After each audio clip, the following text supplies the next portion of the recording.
Hey, welcome back to the Junius Maltby channel. I had to rush home to get this video out. So much going on today that it's probably going to take us a few minutes to get through it all, so bear with me. And as always, a big thank you for being here. All 1,366 of you. We've got quite a few subscribers now, so the channel's growing, the community's growing, and we're having a lot of good conversations and discussion. But let's get to the news. Oil spikes above 100, poses new threat to the economy. We all probably saw that coming. Oil being a precious commodity, it's tied very closely to not only industrial demand and the growth of countries and what's going on as far as shipments and movement of products, goods and services, and consumption, but as we all know, gold is tied very closely to the strength of the U.S. economy and the U.S. dollar. And when the dollar gets a little weak, price of oil goes up. House approves higher debt limit without conditions. So the Republicans caved. They just rolled over, and a lot of them are signing on with this raising of the debt limit, which we talked about yesterday. It's a joke. They keep doing it, right? I mean, the old kicking the can down the road, that's not even a good analogy anymore. I mean, this is the same old thing. Every time, what's the purpose, what's the point of having a debt limit if every time you reach it, you raise it? Does that make sense? I mean, it's like if you had a credit card with a $5,000 limit on it, and when you hit $5,000, you called the credit card company and said, I'd like to raise it to 10. And they said, oh, okay, you can do that. And you hit 10 and you go to 20. You get the point. Biggest news yet, though, the one I want to spend the most time on is going to be the new executive order. Friends, you know my feelings on executive orders. Regardless of who passes them and for what reason, executive orders are very unconstitutional, in my opinion. They circumnavigate the Congress, the checks and balances, having equal divisions in our government to keep each other from doing things and practicing and exercising power that's beyond their scope. And having the executive branch make decisions like today, we'll get to it in a moment, I think is very dangerous. We've seen in the article we covered yesterday in the Federal War on Gold what just a few executive orders can do to an economy, how they can cripple us, how they can remove our rights, devalue our currency, and have impacts that are far-reaching into the future. An economy is a very fragile and dynamic, let's call it an environment. I'll do a little diagram analogy here. So Obama today passed an executive order raising the minimum wage for employees, any employee that's part of a government contract, so new ones that are coming up, to I think $10.10 an hour. Pretty large increase, I guess, in the minimum wage. That's going to have impacts in many different parts of the economy. And it's amazing to me that we have a president who back when he was smoking pot, there were people in school studying economics. There are many people that I respect highly that are economists and understand the dynamics and the science behind an economy. And back when the president was smoking pot, these guys were studying these things. They know a thing or two about economics. And now you have a guy that's really never held a job in his life who doesn't know anything about economics. He doesn't. I mean, the guy became president on a whim. And, well, he just happens to write an executive order today, and with the signing of a pen, have an impact on an economy that I don't think he comprehends or anybody in Congress at this point really can wrap their mind around.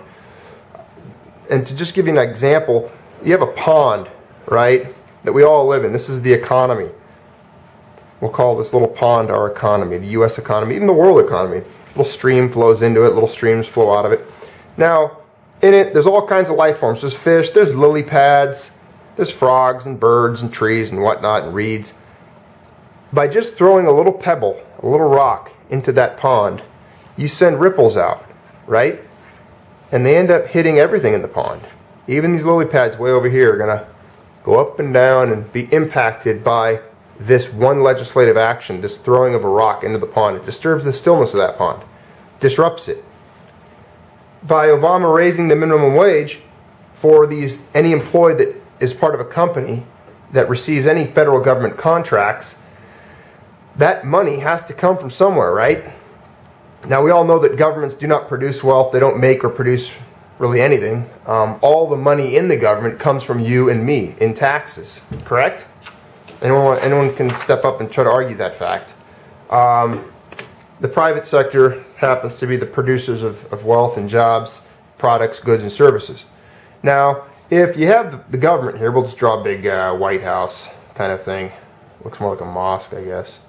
So here's DC. We'll just put DC on there.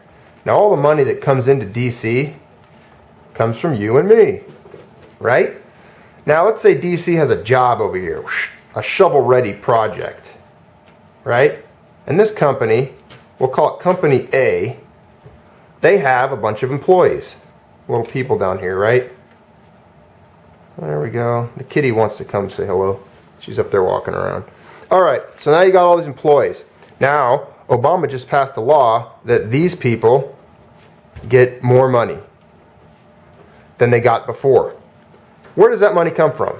This company has to pay them now this mandated wage that Obama scribbled onto a piece of paper. Obama signed it.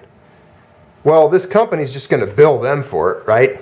They're not going to just make less profit on this new government project. Can you see the... Let's zoom in on a little bit. There you go. So what that's going to do is it's going to increase the cost. It's going to increase the amount of any government project, the costs of it. Who's going to pay for it? These guys. DC. Well, who gives them their money?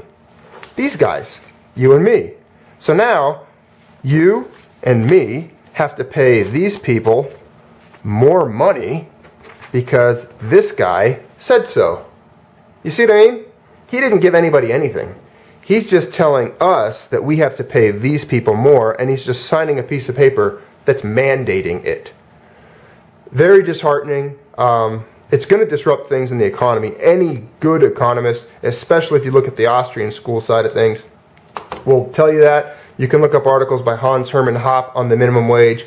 A lot of the, I mean, just go do me a favor, go Google minimum wage and look under like the Lew Rockwell archives. You'll find hundreds and hundreds of articles just on this topic alone.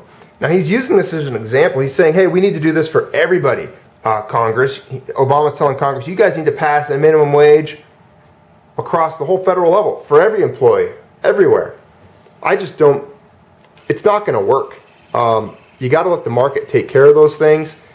This is inappropriate, unnecessary behavior.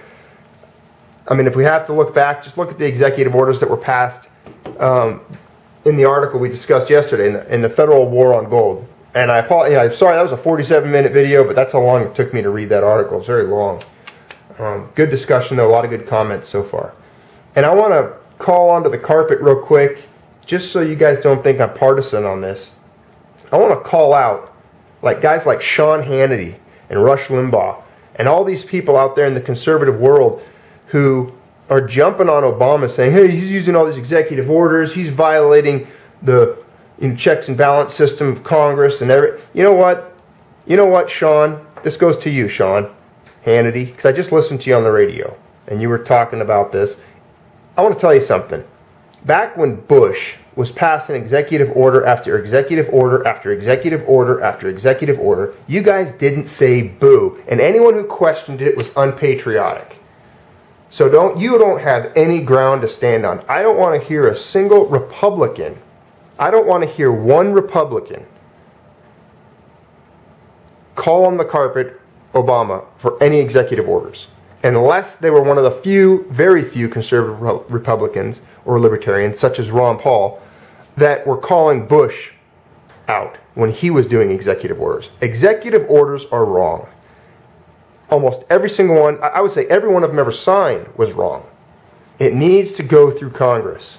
That's the method of government. That's the republic we have, the constitutional government that we have set up, that our forefathers set up and gave to us to protect us from, dictatorial powers, legislative fiat, and to protect us from the federal government from doing things such as this. This is going to have a negative impact on the economy.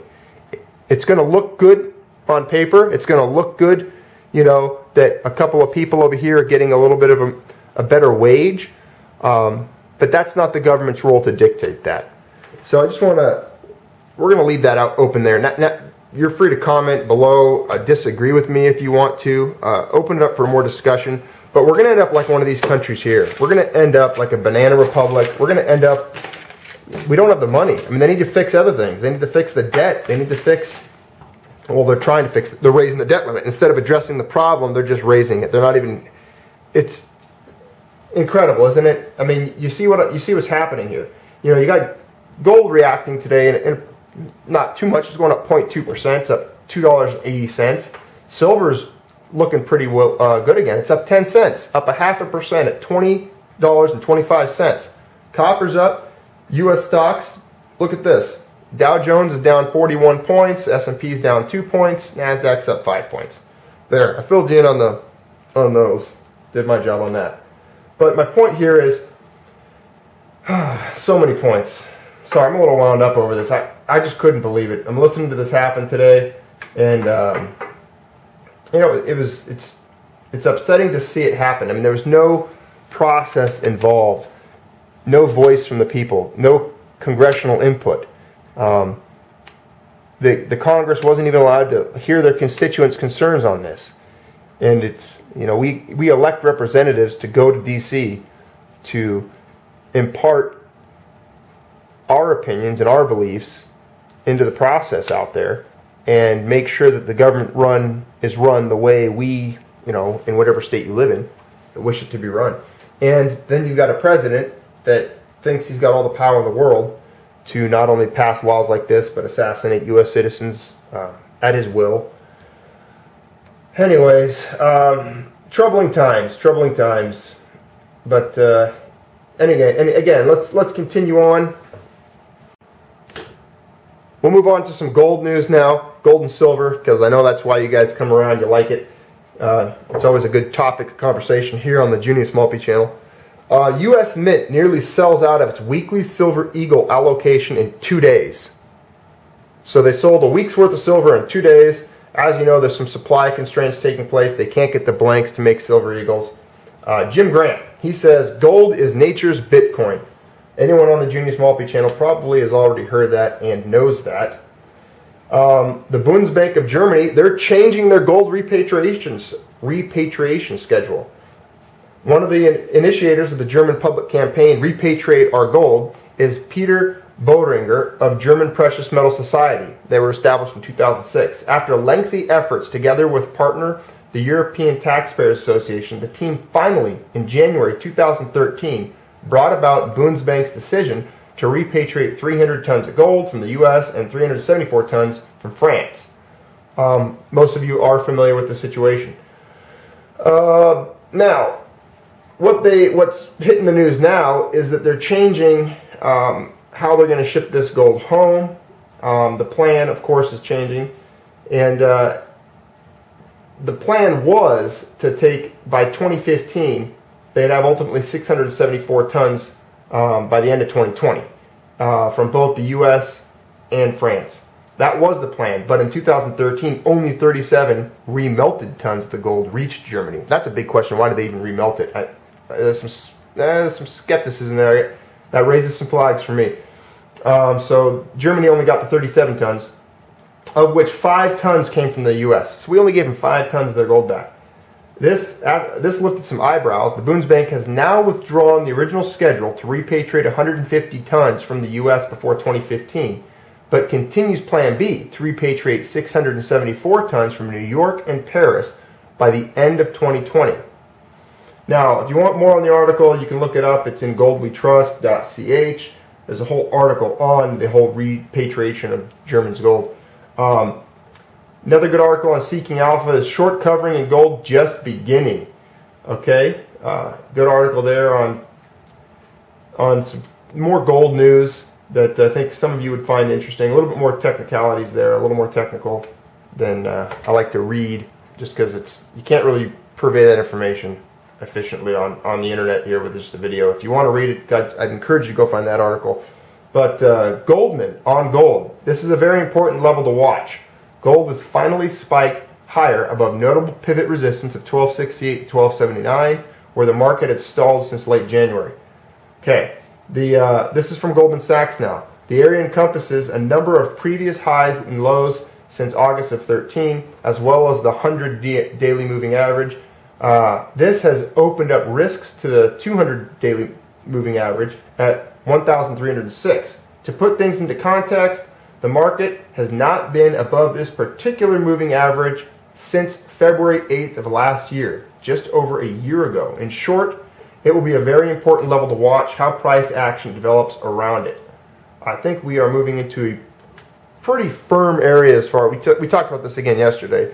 I think gold and silver have really firmed themselves up as far as having a good solid base. Okay, that's going to wrap up today's news. As always, keep stacking, keep your eye on the news. Thanks for taking part in the conversation today. You know, the minimum wage thing, I think that's some of the biggest news. You're going to see this, as we've talked about in the past. Before we close out, I want to go back to this. The effects this will have on the economy will not only be evident probably pretty soon, but as we all know, impacts and economic impacts, ramifications from things like this can take years even to show up. There's things in the economy that will not happen as a result of this immediately, but will occur and rear their ugly head 5, 10, 15 years from now. This will have impacts, negative impacts on the economy, and it will be in the future. That's just the way economics works. So, continue to strive for perfection here. If any of you got any other ideas, any news that we haven't covered here you think's important, I do value any input you guys have to offer. So go ahead and private message me, throw a comment in, and keep stacking.